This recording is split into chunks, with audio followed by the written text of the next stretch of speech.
Welcome gamers, welcome Zeds. This is tutorial number 6 for Dawn of the Zeds 3rd edition. This time we'll move along from level 3 to level 4, the Walking Zeds scenario, and we'll also cover level 5, the Director's Cut. Let's start with level 4. Level 4 introduces side B of the board and the tunnel track, the orange cards, new fate cards, 3 new heroes and new event cards, the red diamond security guards, and Elwood Bearer.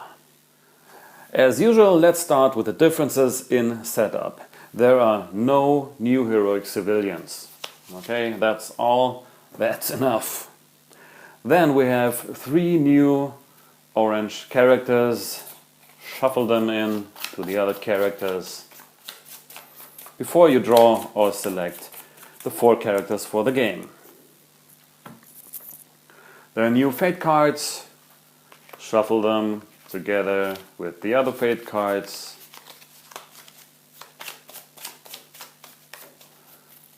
That's the new fate deck. Again, the new card count for the event deck will be different, so let's go through it really quick. There's a new end card. Shuffle it with the other end cards. Deal 1, that's the bottom of the deck. There are new Act 4 cards. Shuffle them together. Choose 2. Add the 2 special event cards. Put them on top of the end card. There are new Act 3 cards. Shuffle them in.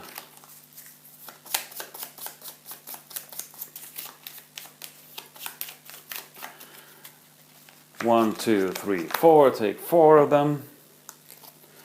From the Act 3 special event cards, randomly take 2.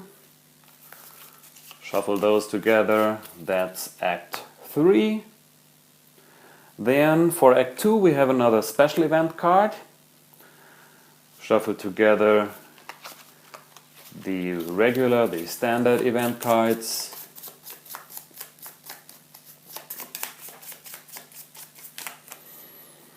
One, two, three, 4. And from the 4 special event cards, randomly pick 3. Shuffle them together. That's Act 2. 2 new Act 1 cards.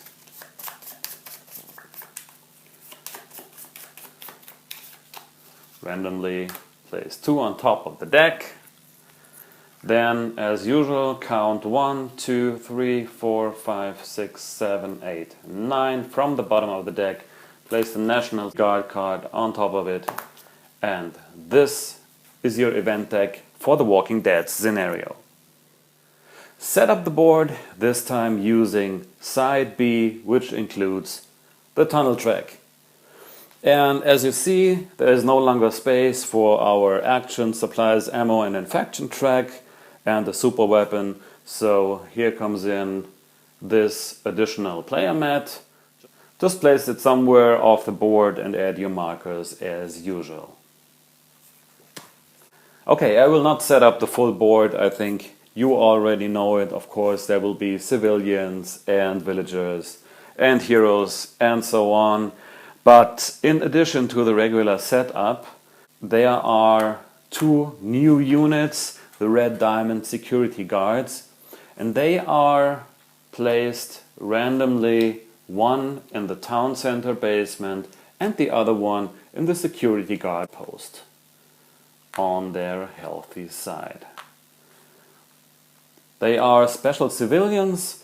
They are not defiant like the other civilians in the villages, so that's part of the setup. In addition, place 2 more chaos markers. You got 2 more chaos markers, so now we are at 12 chaos markers for the game. When drawing Zeds for the start spaces, forest track, mountain track, highway track, also add one to the start space of the tunnel track. Keep the Alvobera marker nearby, it might show up. That's everything that's new to the setup for the Walking Dead scenario. Let's have a look at the tunnel track. The tunnel track is a fifth track, which means more Zeds approaching on more different tracks, more tracks to secure. Yeah, it doesn't get easier.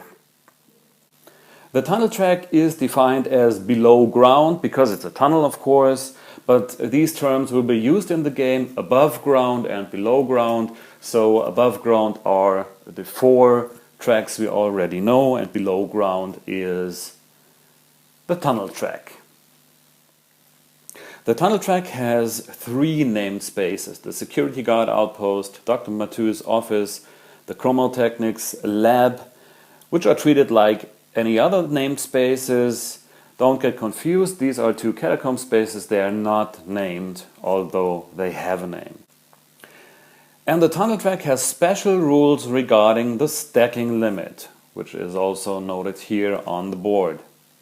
The stacking limit in the start space and the town space is the same as on any other space, so a maximum of 2 Zeds or 2 player units.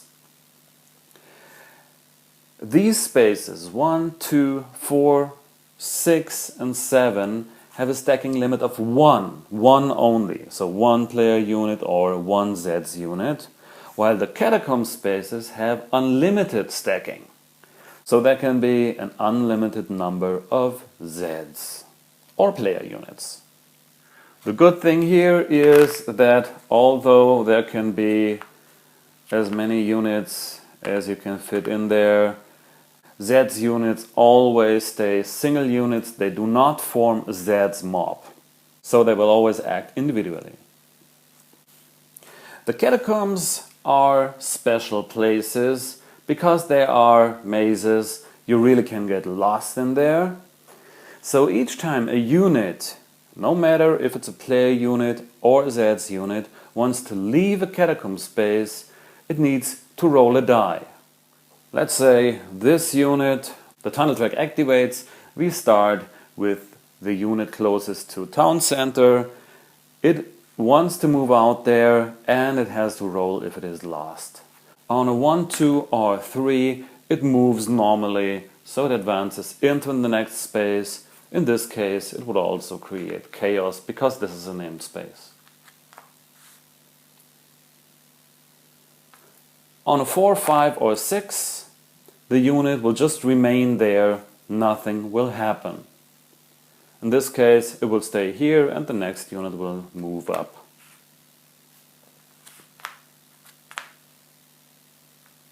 On a 6, the unit gets lost somewhere in the tunnel track. This means when you roll a 6, immediately roll another die, and this is the space where the unit will show up again. So in this case a 3, so the unit will directly move into here.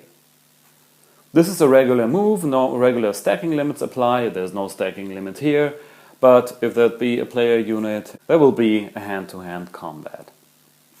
Or if it rolls a, let's say, a 2, oh, that's a good example. It appears in the space number 2, so there will be a hand-to-hand combat. Infection will increase, the combat will take place, and let's say this unit loses and retreats, so it stays here, adds another chaos.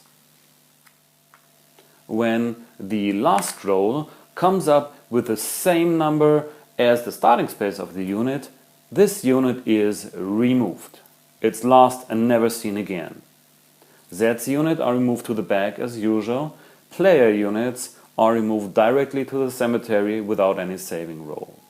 Yes, I said player units because also player units can get lost.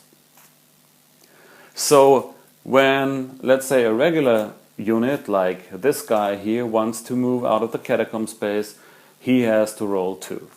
Okay? A 3, he can leave the space, wherever he wanted to go. There are some units that know the catacombs better, and these are the red diamonds units, like the red diamond guards, with the red diamond here, and like the sheriff here, he has the red diamond. And there are some other units, they're just familiar with the catacomb system, so they do not have to roll. They can just freely walk through the catacomb spaces. Okay, that's a quick example I set up. Let's say the tunnel track activates. This is the situation. There are 3 units on the regular spaces here and 3 units in the catacombs. They do not form a Zeds mob. Then we have to start activating with the ones closest to town center, and here we start with the highest one. So unit with the strength 8 rolls a die, and yes, it activates. It activates, there's a hand-to-hand combat, infection increases, we compare the strength, there's a terrain shift, and let's say the sheriff loses, takes 1 damage and retreats, and the unit stays in there. Now this space is full because the stacking limit is 1 in the tunnel spaces. But still, even if these units cannot move, they have to roll because they might roll a 6. So the 3 would move normally, but this is already stacked, the place is full, so it does not move, and the strength unit 5 stays here on a 4, and then the other units move the same way as usual. There are units that are not allowed on the tunnel track, like the National Guards or Petra's Angel. Check their description in the Farmingdale dossier. It's mentioned in there, or on the card that places it on the board. There's one more rule. No long-ranged gunfire attacks are allowed in the tunnel track or into the tunnel track. Remember, long-range gunfire attacks are 2 spaces, and Captain Piazza, the sniper, can even shoot 3 spaces. This is not allowed in the tunnel track or into the tunnel track. When a player unit enters a catacomb space, let's say we have this situation. Remember, this is not a Z mob, these are 3 individual units. Let's say the sheriff is really brave, he moves in here, he triggers a hand-to-hand combat. Now he has to fight each Zeds unit individually. He can choose which one he wants to start with. So let's say he takes unit number 5, he fights it, the unit takes damage, retreats. It cannot retreat in here because it's full, so it retreats 1 space further. This space is also full, so it retreats back to the start space. But there are still units, so he has to fight the next one. So he has to fight until either all units, Zeds units, retreated or all eliminated, so till he's alone in the space, or till he has to retreat or is killed. So that's basically it. There's not more rules, but, well, a full new track full of new surprises and pressure. Just for the record, there's an event card that says Elwood Barra arrives at the hospital. If he does so, place his marker on the infection track, and each housekeeping phase he reduces infection by 1, which is also noted on the back of the marker. Now that was level 4, The Walking Dead's scenario, the orange one. Let's go to level 5, the Director's Cut. The Director's Cut adds the red cards, the dark red cards. And there's a reason why they're dark red, because they are mean. But there are also some goods in there, like the Farmingdale Memorial Cannon. Okay, there are no new heroes, no new heroic civilians, but there are new fate cards and new event cards. For setup, shuffle the new fate cards into the fate deck.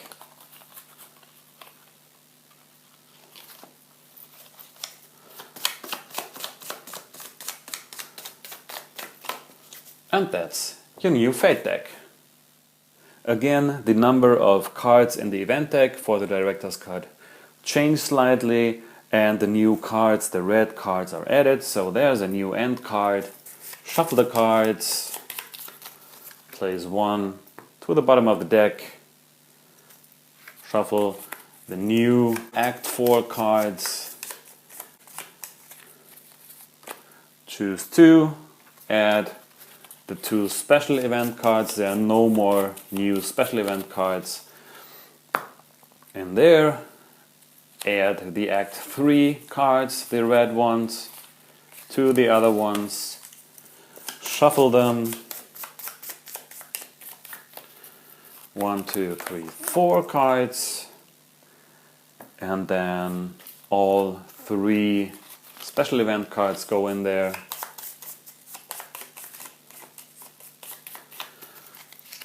Act 3 is placed on Act 4. Act 2, shuffle together the new Act 2 cards with the old ones. Same as Act 3, 1, 2, 3, 4. Take 4 then from the 4 special event cards.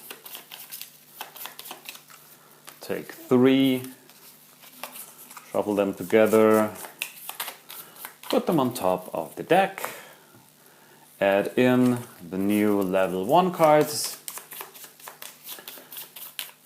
put 2 on top of the deck, count 1, 2, 3, 4, 5, 6, 7, 8, and 9 from the bottom, put the National Guards on top. That's the event deck for level 5, the Director's Cut. Except for that, there are no new rules. So we are through all the rules for solo and co-op game. So there's one more tutorial to go for the versus game. But that's the next one.